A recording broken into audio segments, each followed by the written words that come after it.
নমস্কার, স্বামী সোমেশ্বরানন্দ বলছি। স্বামী সোমেশ্বর ধ্যান গ্রুপ থেকে। আজকের প্রশ্নের উত্তর। প্রথম প্রশ্ন করেছেন ঝর্ণা দাস। আমার বোনের ছেলে সিজোফ্রেনিক পেশেন্ট, বাবা মা কেউ নেই, সাধারণ বুদ্ধি আছে কিন্তু প্রকাশ কম। ওর ভবিষ্যতের জন্য নিশ্চিন্ত আশ্রয় পেলে উপকৃত হতাম। ওর টাকা পয়সার অভাব নেই, শরীর সুস্থ এবং কাজ করালে করতে পারবে। আপনার পরামর্শ প্রার্থনীয়।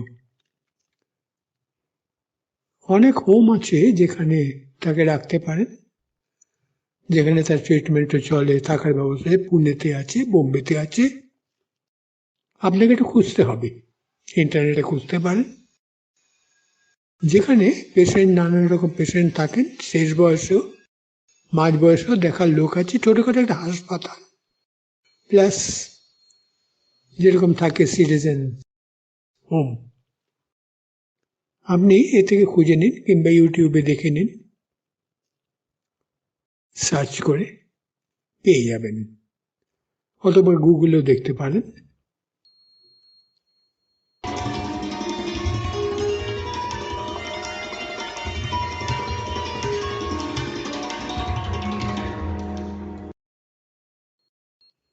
পরের চিঠি লিখেছেন মৃত্যুঞ্জয় সিনহা, 62 বছর বয়স।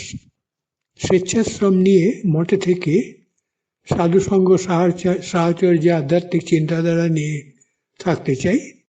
আপনার মতামত জানতে পারলে ভালো হয়। মতামত কি বিষয়ে, কোথায় থাকতে পারবেন? রামকৃষ্ণ মিশন কোন আশ্রমে থাকা যায় কিনা এটা আপনি বেলুড় মঠে গিয়ে খোঁজ নিন। কিছু আশ্রমে এরকম থাকেন অনেকে। তাছাড়া এরকম বহু আশ্রম আছে, ব্যারাকপুর রামকৃষ্ণ বিবেকানন্দ মিশনেও এরকম আছে ব্যবস্থা। বরিশা রামকৃষ্ণ মিশনে, এগুলো সব সিনিয়র সিটিজেন হোম।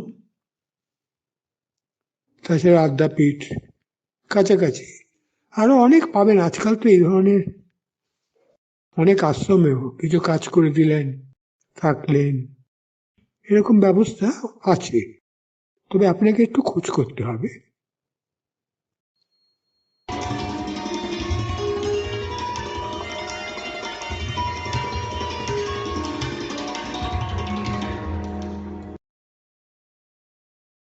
তৃতীয় চিঠি লিখেছেন মল্লিকা ধর, বয়স 48, দুর্গাপুরে থাকেন।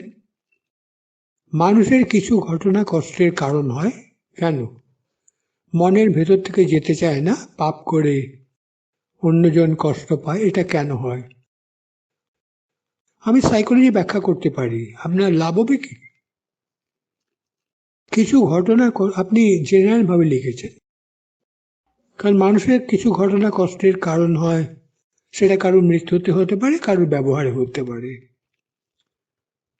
আপনি সেই জন্য স্পেসিফিক ভাবে না করে জেনারেল ভাবে লিখেছেন। মনের ভেতর থেকে যেতে চায় না, এটা গিল্ট কনসাসনেস থেকে হতে পারে। আবার খুব ঘনিষ্ঠতা ছিল সেই জন্য হতে পারে, হঠাৎ আঘাত করলো। পাপ করে অন্যজন কষ্ট পায়, বুঝলাম না। মানে অন্য লোকে খারাপ কাজ করে কষ্ট পেয়েছে, এটা কেন হয়? ন্যাচারাল।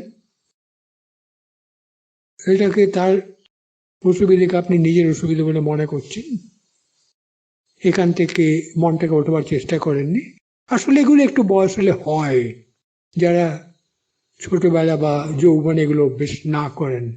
এই যে মনটাকে তুলে নেওয়া, আমরা সকালে নানান রকম অনুশীলন দিই গ্রুপে, অন্তত সেগুলো যদি আপনি অভ্যেস করেন তাহলে হয়। আর বলছেন কেন হয়, এটা অবচেতন মনে এগুলো গিয়ে দাগ হয়ে যায়।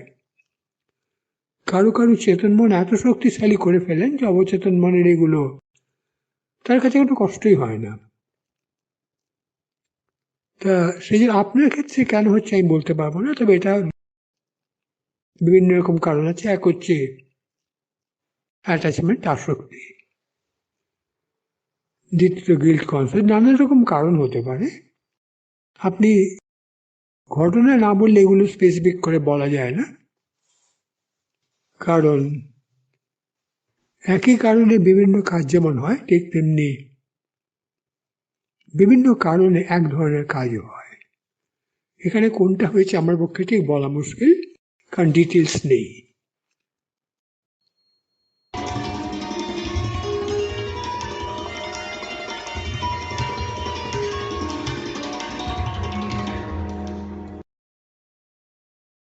শেষ প্রশ্ন স্বপন সেন করেছেন। আমি কুলগুরুর কাছে দীক্ষা নিয়েছি, গুরুদেব পরলোকগত, সদ্গুরু কিনা জানি না, গুরু মন্ত্রে আমার অবিশ্বাস লাগে, আমি কিভাবে বিশ্বাস পাব? গুরু মন্ত্রে চেষ্টা করে করতে আপনি ফিজিক্স কেমিস্ট্রি পড়েছেন কি ল্যাবরেটরিতে এক্সপেরিমেন্ট করেছেন? নিউটনের থিওরি আপনি এক্সপেরিমেন্ট করেছেন? আমি জানি না আপনি বিজ্ঞানের ছাত্র কিনা, যদি সায়েন্সে এই আর্টসের ছাত্র হন, ইকোনমিক্সে যে থিওরি করেছেন ওগুলোকে পরীক্ষা করে নিয়েছেন? হঠাৎ গুরুদেবকে ধরে টানাটানি পরীক্ষা করছেন, ব্যাপারটা বুঝলাম না। যে যুক্তিবাদী সে আধ্যাত্মিকতার মতো জাগতিক ব্যাপারেও যুক্তিবাদী হবে।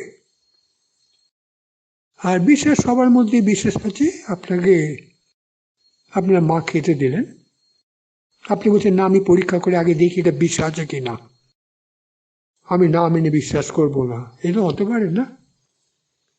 অনেক কিছু বিশ্বাস করে নিতে হয় জীবনে, অবিশ্বাসও হতে পারে, সেটা যুক্তির ক্ষেত্রে।